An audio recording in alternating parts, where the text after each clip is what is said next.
is Luc Robitaille. And Luc, I know it's been eventful for you. What is going on, man? It's been up and down. Probably too many downs lately, but that's the way our game is, as you guys know. Sometimes that's sports. We haven't played well. We're not happy, and it seems like every time we turn around, we have one more injured player. So it's been it's one of those couple weeks that has not been fun. So let me ask you about timing. I know the Edmonton loss was terrible, but I was at the Calgary game, and Kings looked pretty good. Why did you dismiss Hiller after a win as opposed to after the Edmonton game?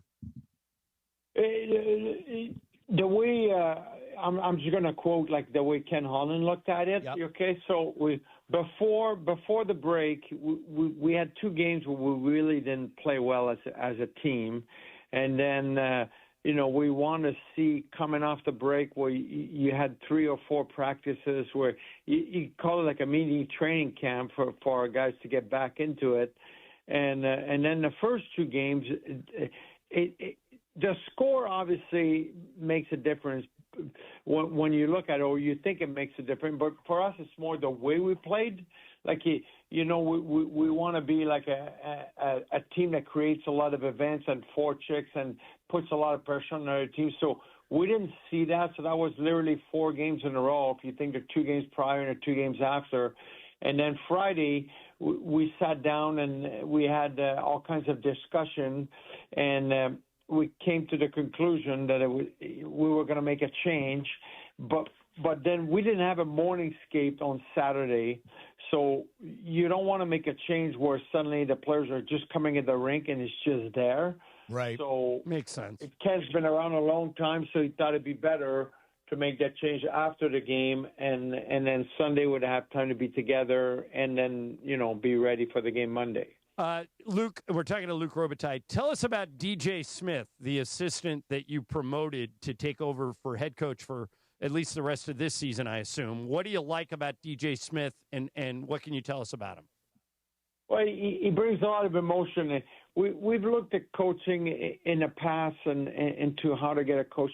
You want to have them have some kind of winning experience. Like, obviously, it was at the junior level, but he won everything he had to win in Canada. Then he's been an assistant coach in Toronto. He was a coach in Ottawa. Most coach that have had success before usually takes them, every once in a while you hit it out of the park, but their second or third job because they've had so much experience. So looking at it, we thought he would be the best fit to finish this season, and then we're going to reassess the way we want to look at everything as an organization in the summer. We're just trying to see if this could bring a jolt, and our team will play differently. And you're going down the stretch, and we know we got to win so many games. So you're just, you're just like we need to get a little bit of a spark going forward. Like I said, we didn't know when that happened that Quinton Byfield was going to be hurt yesterday, but that's the way it happens sometime in our game. Yeah. So it's interesting. You said looking for a jolt. Last night you had 3 guys make their NHL debuts, including Angus Booth, who scored. Is that kind of what you're doing? You're just searching for lightning in a bottle? No. It's due to injuries. I mean, Joel Armia played in the Olympics, and he hurt his back there. He ended up playing here, and then he re-injured it, so he's out for a while now. Drew Doughty got hurt. Quinton Byfield got hurt. Fiala obviously missing. Then Kuzmenko is out for the year. So we found ourselves with like 5 or 6 injuries, just out of nowhere coming into yesterday's game. So we had to call up some guys to give them a chance. It's not like we had guys sitting out. Right. Yeah. And by the way, Luc, I wasn't here the week of the Olympics where you came on. I'm curious if you've talked openly about the fact that you would, if you can help it, never stop somebody from participating for their country in the Olympics. But you just rattled off a list of injuries. Fiala was obviously the worst one, but you talk about Doughty. He got banged up. And did it change your perspective on the Olympics moving forward? Are you still supportive, or maybe will you ask some of your players not to participate in the future? No, I'm still supportive. I still think it's great for a game.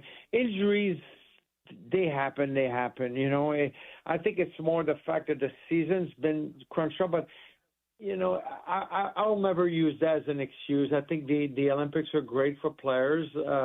You know, we're one of the team that's banged up from the guys that played in the Olympics. I mean, even Darcy Kemper came back and wasn't quite ready, even though he didn't play there.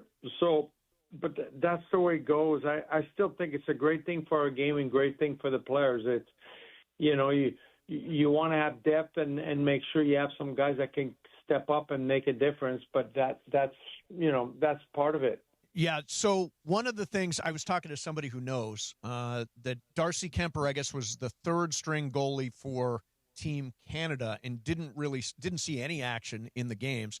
Is it possible that sort of layoff affected Kemper? It's a tough one because when you're the third goalie and you're playing the Olympics, there's not a lot of practices, so you're still there. You got to get ready. It's not like you could go on vacation. And then when you go on the ice to practice, you're only getting a few shots. There's only like 2 guys on the ice, and everybody knows as the tournament advances, you're doing less and less. So it could be it's a different mindset, and, you know, I get it. But if you're an athlete, you want to be part of that group. It's a special group. Luc, last thing for me, the trade deadline, the second trade deadline, they had a pre-Olympic and now a post-Olympic, is Friday. You already made a pretty big move acquiring Panarin, and he's looked good. Yeah. But do you think you're done? Can this team win as currently constructed? Or and you want to say, hey, you guys, this is our team? Or might you tweak some stuff before Friday? We're always going to look to tweak. You're always trying to do what's best for the organization. Right now, we got to see who's going to be injured and for how long, and how that's going to look moving forward. And then at the end of the day, you're looking into what's going to make your team better this year and then moving forward. It's probably not wise for them to say, oh, we're going to throw all of our chips on, you know, just to go get like an older player.